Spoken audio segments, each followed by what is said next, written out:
আসসালামু আলাইকুম রহমতুল্লাহ। আচ্ছা দেখো, তোমরা যারা এসএসসি 25 সালে পরীক্ষার্থী, অর্থাৎ এসএসসি 26-এর সাথে যারা 25 সালের পরীক্ষার্থী পরীক্ষা দিবা, এদের গণিতের সাজেশন নিয়ে কথাবার্তা বলবো আমরা। তো ওরা তো ধরো শর্ট সিলেবাসে এক্সাম দিবে, কিন্তু তোমাদের কিন্তু শর্ট সিলেবাস না, সম্পূর্ণ বই। তো মানবন্টন তাহলে অবশ্যই চেঞ্জ হয়নি, যেরকম মানবন্টন ছিল ওই রকমটাই হবে। তো আমরা দেখো মানবন্টনটা একটু ছোট করে দেখে নেই যে ভাইয়া, সিকিউ সিকিউ হচ্ছে টোটাল দেখো 60টা তোমাকে লিখতে হবে, 11টা থেকে 11টা সিকিউ থেকে 60টা লিখতে হবে। ওকে। আচ্ছা, এমসিকিউ দেখো, তাহলে এমসিকিউ টোটাল কয়টা? 30টা। তাহলে এই 30 আর 7 তোমার দাঁড়ালো কত? 70, আর এখানে 30, তাহলে মোটামুটি 100। তাহলে এই 100 মার্কের এক্সাম দিতে হবে। এখন কথা হলো ভাই, এমসিকিউ তো সব অধ্যায় থেকে কম বেশি আসবে, এটা সবাই জানো, কিন্তু ওই যে 60টা সিকিউ কোনটা থেকে কয়টা দিতে হবে এটা কিন্তু তোমাকে জানতে হবে। তো দেখো, আমরা লিখে রাখছি ক বিভাগটা হচ্ছে বীজগণিত। তো এই ক বিভাগ থেকে তোমাকে 3টা প্রশ্ন থাকবে, এখান থেকে অবশ্যই 2টা দিতেই হবে, তার মানে ভাই একটা বাদ দিতে পারবা তুমি ইচ্ছা মতো। আচ্ছা, খ বিভাগ থেকে যদি আমরা দেখি, এটা হচ্ছে ভাইয়া কোনটা? জ্যামিতি। তাহলে এখান থেকেও 3টা থেকে 2টা দিতে হবে, তাহলে কয়টা গেল? 4টা। এবার গ বিভাগ আসে তোমার ত্রিকোণমিতি ও পরিমিতি। এখান থেকেও তোমার প্রশ্ন থাকবে 3টা, সেখান থেকে 2টা অবশ্যই দিতে হবে, এখানটা একটা বাদ দিতে পারবা। লাস্ট যেটা, সেটা ঘ বিভাগ পরিসংখ্যান।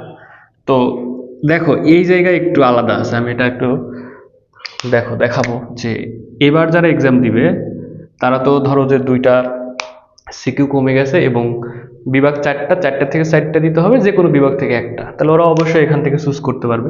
কিন্তু তোমাদের অপশন কি, এখানে 2টা থাকবে, তার মধ্যে একটা দিতে হবে। তাহলে এই মোট দাঁড়ালো 60টা, বুঝছো? তাহলে পরিসংখ্যান থেকে চাইলেও 2টা দিতে পারতেছো না, 2টা থেকে একটা দিতে হবে। তো এখন কথা হলো ভাইয়া, যে এই যে টোটাল বিভাগ সমূহ, তাহলে এখান থেকে কোন বিভাগ থেকে কিরকম টাইপ প্রশ্ন আসবে, কোন অধ্যায় পড়বে কোনটা পড়বে না, সেই বিষয়ে আমি একটু কথাবার্তা বলবো। তো দেখো এই পাশটা আমি যদি একটু মুছে দিয়ে লিখি যে, ধরো আমরা প্রথমে ক বিভাগ আসলাম, তাহলে ক বিভাগে অধ্যায় কিন্তু ভাই অনেকগুলা। তো এখন এখান থেকে যে শিওর কোনটা হবে, কোনটা থেকে দিতে পারবা। তা প্রথম সৃজনশীল নিয়ে যদি আমরা কথাবার্তা বলি ক বিভাগের, তাহলে এটা হচ্ছে 2 নম্বর অধ্যায়। যদি পড়ো 2 অধ্যায়, 2 অধ্যায় পড়লে তুমি প্রথম সৃজনশীলটা কমন পাওয়ার সম্ভাবনা 90%, অর্থাৎ সেট ও ফাংশন। আচ্ছা, দ্বিতীয় সৃজনশীল আমি যদি একটু কথাবার্তা বলি এই জায়গায় তোমার, যে 3 অধ্যায়, 3+11, 3+11 পড়লে পাওয়ার সম্ভাবনা তোমার এটাও 90%, বুঝছো? তাহলে এখান থেকে একটা পাইলা 3+11। তাহলে এখানে আমি একটা ছোট অধ্যায় অ্যাড করে দিব, যে 4 অধ্যায় থেকেও একটা প্রশ্ন আসলে এখানে আসতে পারে। ঠিক আছে।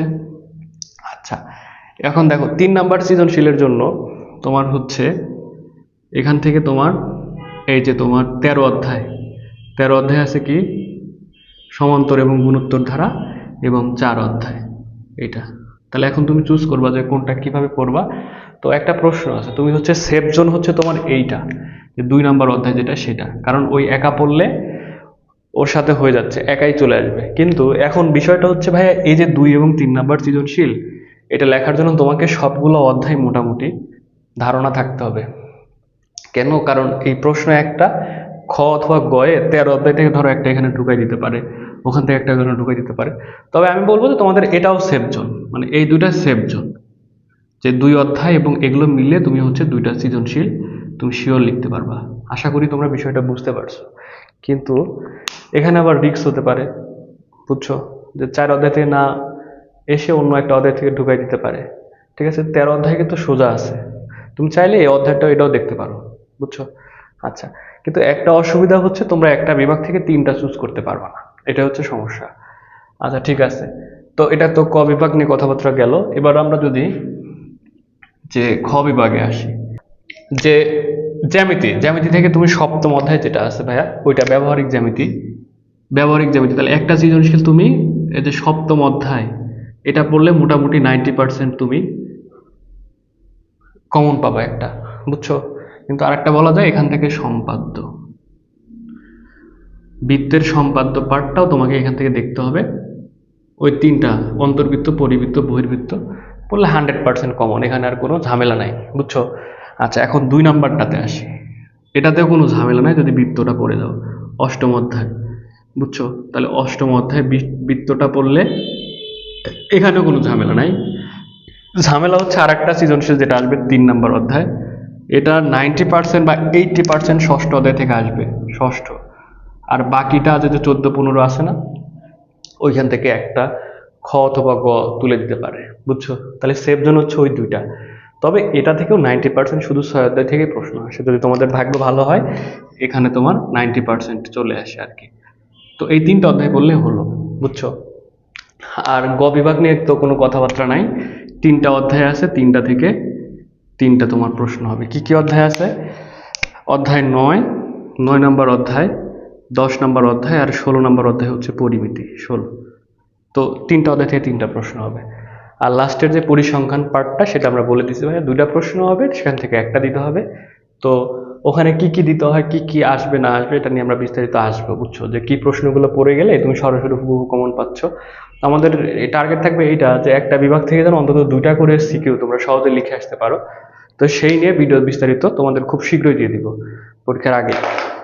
তো ঠিক আছে, ভালো থাকো, এ পর্যন্ত সুস্থ থাকো, দেখা হবে সামনে। আল্লাহ হাফেজ।